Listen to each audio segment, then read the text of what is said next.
তোমার চ্যানেলের মারাত্মক ক্ষতি করে ফেলছো এই ভিউজের চক্করে। একটা নতুন ইউটিউব চ্যানেল খোলার পর আমরা কি করি, ভিউজের চক্করে কিন্তু মারাত্মক বড় ক্ষতি করে ফেলি আমাদের চ্যানেলটা, যার ফলে কি হয় আমাদের চ্যানেলটা কিন্তু ধীরে ধীরে রিচটা কমে আসে, আর ভবিষ্যতে সেটা চ্যানেলটা ডেডও হয়ে যায় বা ফ্রিজও হয়ে যায়। এই ভুলগুলো কি আর কিভাবে আমরা ভিডিওতে ভিউজ আনবো সেই বিষয়ে আজকে আমি তোমাদের সাথে কথা বলবো। আর আমার চ্যানেলে যারা নতুন আজকে আমার ভিডিও প্রথম দেখছো, অবশ্যই আমার চ্যানেলটাকে সাবস্ক্রাইব করে বেল আইকনটা অন করে রাখবে এরকম সুন্দর সুন্দর ইউটিউব সম্পর্কে টিপস অ্যান্ড ট্রিক্স পেতে। বেশি দেরি না করে শুরু করছি আজকের ভিডিওটা। তো আমরা কি করি, সবার প্রথমে একটা যখন ইউটিউব চ্যানেল খুলি, ইউটিউব চ্যানেল খোলার পর কিন্তু আমরা সব বিষয়গুলো জানি না, আমাদের শিখতে হয়। তো আমরা অনেকের ভিডিও দেখে থাকি, অনেক বড় বড় ক্রিয়েটারের ভিডিও দেখে থাকি, কিন্তু তারা যে সব কথাগুলো বলে সব কথা যে সত্যি সেটা কিন্তু একদমই না। আর আমরাই সেটা সব কথাগুলো সত্যি ভেবে নেই, ভেবে নেওয়ার ফলে কি করি, সেগুলোকে অ্যাপ্লাই করি। অ্যাপ্লাই করার পর কি হয় যে আমাদের ভিডিওতে কিন্তু তেমন আমরা ভিউটা পাই না, বা যদি আমাদের কপালটা ফেভার করে বা কপাল যদি ভালো থাকে তবে কিন্তু ভিউটা আসে। তো আর মেন বিষয় কোনটা, কন্টেন্টটা আমাদের ভালো থাকতে হবে। আর বর্তমানে কি হয় যে ইউটিউবে 3 মিনিটের ভিডিও করলে নাকি রিচ পাওয়া যায় না, আর বড় ভিডিও করলে রিচ পাওয়া যায়। 3 মিনিটের নিচে ভিডিও করলে কি হয়, রিচ আসে না, আর ইউটিউব সেটাকে বেশি দূর পর্যন্ত নিয়ে যায় না। এই কথাটা কিন্তু আমি বলছি না, এই কথাটা বলছে বড় বড় ক্রিয়েটাররা। আর তোমরা এই কথাটাকেই সত্যি ভেবে নাও, আর ভেবে নিয়ে কি করো, বড় বড় ধরনের ভিডিও তোমরা আপলোড দিতে থাকো, আর সেখানে তোমার ভিউ কত আসে, 2টো 3টে 5টা 6টা বা 10টা আসলো, কিন্তু তাতে কি তোমার কোনো লাভ হলো? যখন অনেক বড় একটা ভিডিও হয় না, তখন না কেউ অত সহজে দেখতে চায় না। যখন ভিডিওর লেন্থটা ছোট হয়, তখন যদি তোমার সেই ভিডিওটা 2 মিনিটও দেখা হয়, তাহলে কিন্তু ভিডিওটা বেশি পরিমাণে রিচ পাবে। আর যদি তুমি একটা 20 মিনিটের ভিডিও বানালে, সেখানে তোমার 1 মিনিট মানুষ দেখলো, সেখানে কিন্তু ভিডিওটায় তুমি রিচটা বেশি পেলে না। আর দেখবে তোমরা এই কথাটা কিন্তু সম্পূর্ণ ভুল। আমি যে কথাটা বললাম যে 2 মিনিট বা 3 মিনিটের ভিডিওতে রিচ কম আসে, এটা কিন্তু সম্পূর্ণ ভুল। এটা একদমই তোমরা বিশ্বাস করবে না, কারণ তোমরা দেখবে যে গানের গানগুলো কি হয়, যে স্ট্যাটাসগুলো বা গানগুলোতে কি হয়, দেখবে 2 মিনিট 3 মিনিটের ভিডিও, কিন্তু ভিউজ কত, মিলিয়নের উপর। প্রত্যেকটা ভিডিওতে তোমরা কিন্তু দেখবে যে মিলিয়নের উপর, 1 মিলিয়ন 2 মিলিয়ন 3 মিলিয়ন এরকম কিন্তু ভিউজ আসে। তাহলে এই কথাটা কিন্তু একদম ফলস, এই কথাটা তোমরা মাথা থেকে বের করে দাও। আর তোমরা ভালো ভালো কন্টেন্ট বানাও, কিন্তু ওই 20 মিনিট 30 মিনিটের ভিডিও বানাতে যেও না, 5-6 মিনিটের বানাও। সেখানে দেখবে সেখান থেকে যদি তোমাদের 2 মিনিটও ভিউ হয়, তাহলে কিন্তু তোমাদের ভিডিওটা রিচ পাবে। শুধুমাত্র যে তোমাদের নতুন ভিডিওতে ভিউজ আসে এটাই তোমরা ফলো করো, কিন্তু পুরনো ভিডিওগুলো তোমাদের দেখতে হবে। চ্যানেলটা কিন্তু এইভাবেই গ্রো হয় যে আমি যে ভিডিওটা ছাড়বো সেই ভিডিওতেই শুধু ভিউ আসবে, আর বাদ বাকিগুলো একদম ফ্রিজ হয়ে গেল, তাহলে কিন্তু চ্যানেলটা চলবে না। তোমার যে পুরনো ভিডিওগুলো আছে সেই ভিডিওগুলোকেও কিন্তু তোমার ধীরে ধীরে ভিউ আসছে কিনা সেটা দেখতে হবে। আর সেকেন্ডলি কী করে থাকি আমরা, যখন একটা চ্যানেল খুলি, সাবস্ক্রাইবার আর ভিউয়ের আশায় আমরা কি করি, যে আমাদের যে ভিডিওগুলো আছে বা চ্যানেলটা আছে আমরা সবাইকে শেয়ার করে দিই, ফেসবুকে শেয়ার করি, তোমার বিভিন্ন বন্ধু বান্ধবকে শেয়ার করি, আমাদের রিলেটিভসদের শেয়ার করে কি বলি, যে আমার চ্যানেলটাকে সাবস্ক্রাইব করে দিও, আমার ভিডিওটা আছে ভিডিওটাতে একটা লাইক করে দিও। ঠিক আছে, সবই মানলাম, কিন্তু পরে কি হয়, তুমি যে লিঙ্কটা পাঠালে আদৌ কি তোমার ভিডিওটা সে দেখবে না। এতে করে কিন্তু তুমি রিচটা পাচ্ছ না, রিচটা একদম কমে যাচ্ছে। তুমি তোমার কোনো ভিডিও কাউকে শেয়ার করবে না, যদি সে দেখে সম্পূর্ণ ভিডিওটা দেখে তোমার, বা তোমার চ্যানেলটার প্রতি ইন্টারেস্টেড, তোমার চ্যানেলটা তার কাজে লাগবে বা তোমার ভিডিও সে দেখতে চায়, তবেই তুমি সেন্ড করো, না হলে কিন্তু সেন্ড করবে না, একদম করবে না। এটা কিন্তু ওয়াইটি স্টুডিওতে তোমরা ভিডিওটা আছে, ভিডিওটার অ্যানালাইটিকে দেখবে যে একটা এক্সটার্নাল বলে অপশন আছে, সেখানে চলে যায়। এক্সটার্নাল থেকে যদি তোমার ভিউটা আসে, তাহলে কিন্তু ভিডিওটার রিচটা কমে যায়। তোমার সবসময় ভিউজ আনার চেষ্টা করতে হবে কোত্থেকে, ব্রাউজ ফিচার থেকে, বা সাজেস্টেড ভিডিও থেকে, বা ইউটিউব রিকমেন্ডেড ভিডিও থেকে, তাহলে কিন্তু তোমার চ্যানেলে ভিউটা আসবে। তো এটা গেল। তো আরেকটা কি হলো, আরেকটা মোস্ট ইম্পর্টেন্ট বিষয় কি, আমরা যখন ইউটিউব চ্যানেল খুলি, বা যখন তোমরা নতুন একটা ইউটিউব চ্যানেল খুলি, ইউটিউব সম্পর্কে ধারণাটা আমাদের জিরো থাকে, আমরা ইউটিউবে এসে কিন্তু ধারণাটা আমরা পাই। তখন কি হয় যে আমরা সবার দেখছি, আমরা একটা খুলে নিলাম চ্যানেল, খুলে নেওয়ার পরে কি হয়, আমরা কি ভিডিও করব সেটাই ভেবে পাই না। প্রথম দিন তো যাই হোক একটা ভিডিও আপলোড করে দিলাম, এভাবে 2 দিন 3 দিন 4 দিন গেল, আপলোড করে দিলাম। তারপরে আমাদের হচ্ছে মাথায় আসে যে এখন আমি কি ভিডিও ছাড়বো, এই ভিডিওতে ভিউস আসছে না, এখন আমি কি ক্যাটাগরির ভিডিও সিলেক্ট করব, কি ক্যাটাগরির ভিডিও ছাড়বো, এটা ভাবতে থাকি। তো এটা ভেবে কি করি, আমরা হয়তো ব্লগ করলাম, ব্লগ ছাড়লাম 2-3 দিন, ব্লগ ভিডিও ছাড়ার পর কি হলো যে না আজকে কুকিং ভিডিও ছাড়ি, তো কুকিং ভিডিও ছাড়লাম, 2-3টা ছাড়লাম, যে না কুকিং ভিডিওতে ভিউস আসছে না, এবার না হয় একটা প্র্যাঙ্ক করি, প্র্যাঙ্ক ছাড়লাম।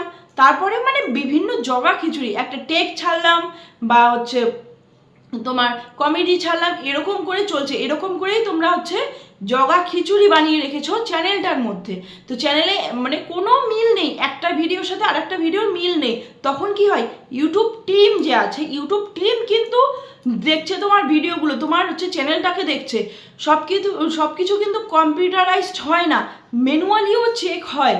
তো ইউটিউব টিম যখন দেখছে যে তুমি নিজেই কোনো কন্টেন্ট সিলেক্ট করতে পারছো না, কোন ক্যাটাগরিতে ভিডিও করছো তুমি সেটাই নিজেই বুঝতে পারছো না, তখন ইউটিউব টিম কি করে, সেই চ্যানেলটার রিচ কিন্তু কমিয়ে দেয় আর ভিডিওর ভিউগুলোও কমিয়ে দেয় একদম।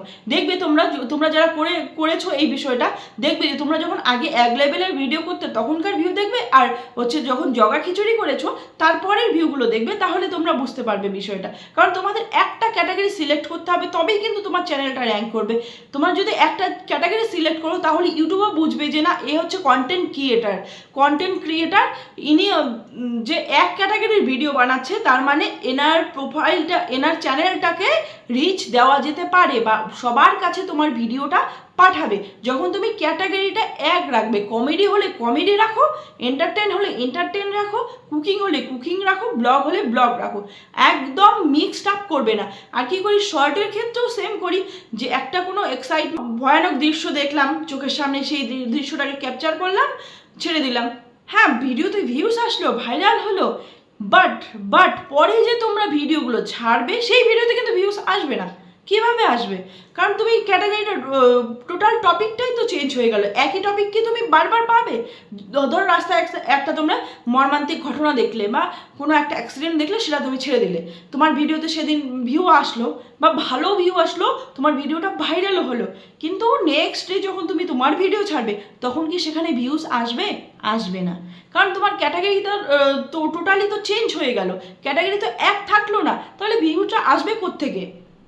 এই জন্য সবসময় তুমি শর্ট করো বা ব্রড করো, তোমার হচ্ছে কি করতে হবে, ক্যাটাগরিটা সবসময় সেম রাখতে হবে। যদি টেক ভিডিও করো তো টেক ভিডিওই ছাড়তে হবে, ব্লগ করো তো ব্লগ, আর হচ্ছে কমেডি করো তো কমেডি, এভাবে যে ভিডিও করো সেই ভিডিওই তোমার ছাড়তে হবে। আর একটা কি, তুমি একটা ব্লগ চ্যানেল খুলেছো, ব্লগ চ্যানেল খোলার পর সেখানে ব্লগ ছাড়ছো, প্লাস তুমি কি করছো, শর্ট ছাড়ছো, সমানে শর্ট ছেড়ে যাচ্ছ, আর শর্টসে ভালো ভিউজ আসে, 2000-3000 হামেশাই কিন্তু চলে আসে, এটা নর্মাল ব্যাপার। শর্টসে কিন্তু ভিউজগুলো আসে, আসার ফলে কি হয়, একটা ভিডিওতে যদি 1000 ভিউ আসে, সেখান থেকে আমরা 5-10টা কিন্তু সাবস্ক্রাইবার পেয়ে থাকি। এভাবে আমরা কিন্তু দেখবে যে 2000-3000 4000 5000 এরকম কিন্তু সাবস্ক্রাইবার গেইন করে ফেলি। এবার আমি আসল কথায় আসি, তুমি শর্টস দিয়ে এতগুলো সাবস্ক্রাইবার, 5000 সাবস্ক্রাইবার পেলে, তোমার ভিডিও ছাড়ছো, ব্লগ ভিডিও ছাড়ছো, ব্লগ ভিডিওতে ভিউজ কত আসে? 5টা, 5000 সাবস্ক্রাইবার, 5টা ভিউ আসে, বা 50টাই ধরলাম আমি, 50টা ভিউজ আসে, তোমার তাতে কি কোনো লাভ হচ্ছে? তোমার কোনো লাভ হচ্ছে না, তাতে ওয়াচ টাইম তো তুমি পাচ্ছ না, আর মিলিয়নের মধ্যেও কিন্তু ভিউস আসছে না তোমার শর্টে। তোমার শর্টে যদি প্রতিটা ভিডিওতে মিলিয়নের মতো ভিউ আসে, তাহলে কিন্তু তোমার চ্যানেলটা মনিটাইজ হয়ে যায়। কিন্তু যখন তোমার এরকম করে ভিউ এসে তুমি ধরে নিলাম 10,000 সাবস্ক্রাইবার কমপ্লিট করে নিলে, তবুই কিন্তু তোমার বড় ভিডিওতে ভিউজ আসবে না। কারণ হচ্ছে এটা বড় ভিডিও, তুমি যদি ব্লগ বানাও, ব্লগ চ্যানেলটা মনিটাইজ করে সেখানে যদি তোমার একটা ফেস ভ্যালু তৈরি করতে পারো, তখন যদি তুমি তোমার ব্রড চ্যানেলে শর্ট ছাড়ো, তাহলে কিন্তু তোমার হচ্ছে শর্ট ভিডিওগুলোতে ভিউ ভালো আসবে, ভিডিওগুলো সবগুলো চলবে। আর তুমি যদি নতুন হয়ে থাকো, নতুন অবস্থায় তুমি যদি বড় ভিডিও বানাও তো বড় ভিডিওর জন্য একটা চ্যানেল করো, ছোট ভিডিও বানাও মানে শর্ট ভিডিও বানাও তো শর্ট ভিডিওর জন্য আলাদা একটা চ্যানেল করো। তবে দেখবে তোমার যদি শর্ট ভিডিও থেকে ফেস ভ্যালু হয়ে যায় তাহলে তুমি সেটাতে বড় ভিডিও আপলোড করা শুরু করো, আর যদি বড় ভিডিও থেকে ফেস ভ্যালু শুরু হয় তাহলে সেটাতে তুমি ছোট ভিডিও আপলোড করতে পারো। এইভাবে কিন্তু তোমরা তোমাদের চ্যানেলের কোয়ালিটিটা ঠিক করতে পারো, আর যাতে করে তোমাদের চ্যানেলটা নষ্ট না হয় বা ডেড হয়ে না যায় বা ফ্রিজ হয়ে না যায়, এই দিকগুলোতে তোমরা কিন্তু ধ্যান রেখে ভিডিও করতে পারো। আর লাস্ট আর একটা বিষয় নিয়ে কথা বলছি, যে তোমরা দেখবে যে অনেকে তোমরা করো যে কি আমার পরিবারে আসো, আমি তোমার পরিবারে আসছি, বা দিদি ভাই আমার চ্যানেলটাকে সাবস্ক্রাইব করে দাও, বা দাদা ভাই আমার চ্যানেলটাকে সাবস্ক্রাইব করে দাও, বা কমেন্ট বক্সে গিয়েও কিন্তু অনেকের ভিডিওতে কমেন্ট করতে থাকো যে আমার আমার চ্যানেলটা সাবস্ক্রাইব করে দাও বা আমার পরিবারে আসো, এরকম করে। কিন্তু এটাকে ইউটিউব কিন্তু স্প্যাম করে দিচ্ছে। এটা তোমাদের আমি আগেও বলেছি, এখনও বলছি, এই বিষয়টা কিন্তু করো না। তোমরা তুমি যে তোমার পরিবারে যে আসলো সে কিন্তু কি তোমার ভিডিও দেখবে না। আর তোমরা ভাবছো যে আমার পরিবারে আসো এটা লিখলে যে ইউটিউব বুঝতে পারবে না, এটা কিন্তু সম্পূর্ণ ভুল। ইউটিউব কিন্তু প্রত্যেকটা বিষয় বুঝতে পারছে, আর এই কমেন্টগুলোকে স্প্যাম কমেন্ট হিসেবে ধরে নিচ্ছে। সুতরাং এটাতে কিন্তু তোমার চ্যানেলটার খুব বড় একটা ক্ষতি হয়ে যাচ্ছে ভবিষ্যতে। এটার জন্যই কিন্তু তোমার চ্যানেলটা রিচ ডাউন হতে পারে বা ফ্রিজ হয়ে যেতে পারে। সুতরাং এই ভুলটা কিন্তু তোমরা আর এখন থেকে করো না। এই ভুলটা না করে তোমরা কন্টেন্টের প্রতি ধ্যান দাও, কন্টেন্টটা ভালো করো। আর ভিউটা কোত্থেকে আসে? ভিউটার কিন্তু সিটিআর থেকে আসে। সিটিআরটা কোনটা? ক্লিক থ্রু রেট, মানে তুমি যে থাম্বনেলটা ক্রিয়েট করবে থাম্বনেলটার উপর কিন্তু তোমার ক্লিক থ্রু রেটটা তোমার হবে।